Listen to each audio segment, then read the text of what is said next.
1983 werd ik meegenomen naar een buitenaards ruimteschip. Die tekening hier, dat lig ik in bed.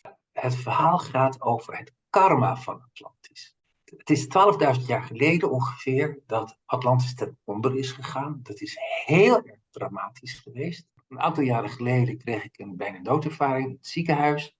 En dat was een van de mooiste dingen die ik in mijn leven heb meegemaakt. Het komt erop neer dat wij als mensheid binnen relatief korte tijd, ik denk een paar jaar, naar de hele 5D-bewustzijnwereld gaan.